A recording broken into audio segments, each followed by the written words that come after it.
Hey there, seventh grade Gray. We're looking at homework problems for this week. We're starting Unit 3, Circles, lesson number 1. Let's jump right into it. So the first one goes with Monday's lesson where we're looking at squares and the side length compared to the diagonal compared to its perimeter. We found out that the diagonal, which I'll call, I'll just write it down, diagonal multiplied by 3 was really close to the perimeter of the squares. So if we have a diagonal of 9, we could assume that the perimeter is roughly 27. And if the perimeter of a square is 27, that means that x plus x plus x plus x is 27, or 4x equals 27.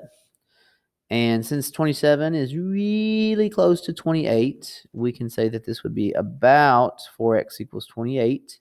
So x is probably close to 7 because 7 times 4 is 28.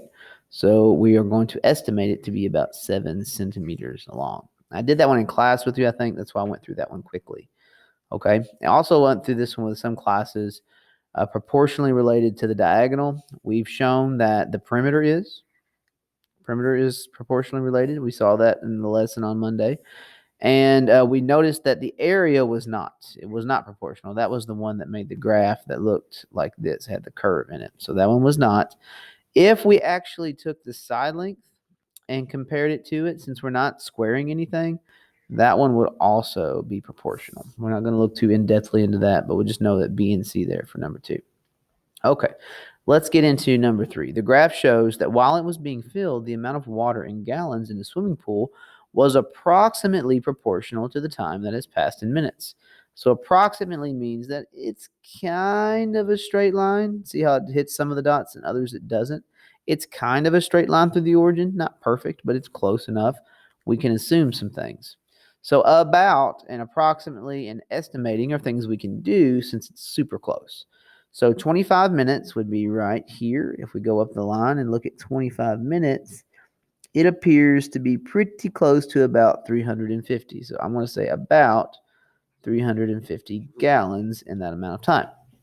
Now, approximately, where could we expect to see 500 gallons cross the line? And that looks about like right there, which is about 35 minutes. So I'm going to say about 35 minutes.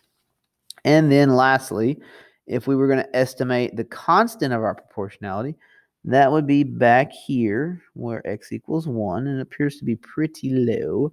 But the best way I think to get that is to look at a dot that looks really close to my line, which would be here. If I can do 300 gallons in 20 minutes, that's 300 gallons per 20 minutes, then I can just divide those two numbers to find my constant. I can do that with any pair of numbers. We learned that in the last unit.